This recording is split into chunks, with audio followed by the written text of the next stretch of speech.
So this week on Good Morning Marketers, we want to talk about a lot of the new features that have been introduced recently for Facebook. And Facebook, of course, is a very popular social networking site, but a lot of the new changes affect people in ways they might not be aware of. Let's talk a little bit about the consumers first and Sure. the users of Facebook. There's been this change from being a fan to now being someone that likes things. And can you tell us a little bit about that change? Yeah, certainly. Facebook recently changed the language on fan pages from becoming a fan to selecting the like option.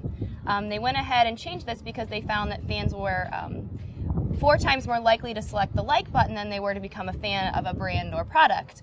So you'll now see the use of like across the network as well.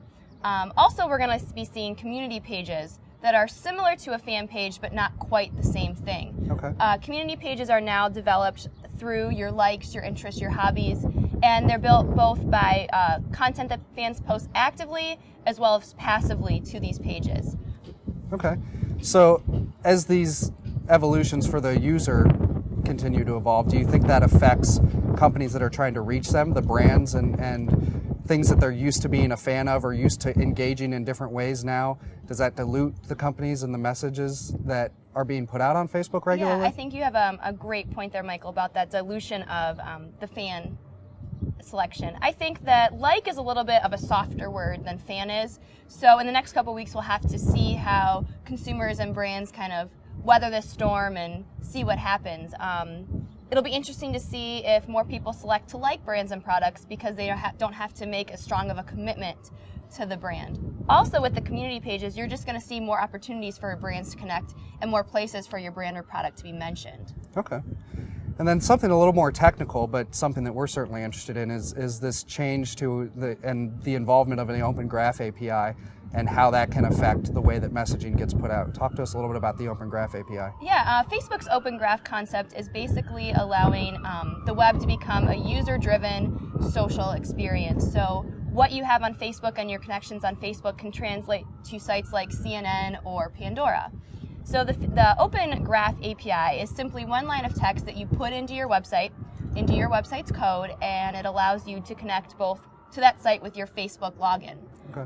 What you're going to see on a page like CNN, you'll start to see what your friends are liking and a feed within that website as well. So it allows you to share, like, and interact with content with your social network without leaving another website.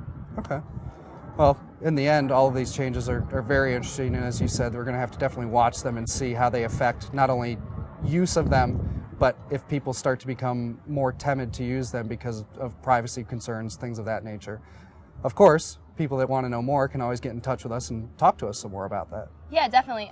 They are certainly welcome to visit our Facebook page, facebook.com/ThunderTech Marketing, and they can always visit our website, thundertech.com, for more information. Great. Thank you very much. Thanks, Michael.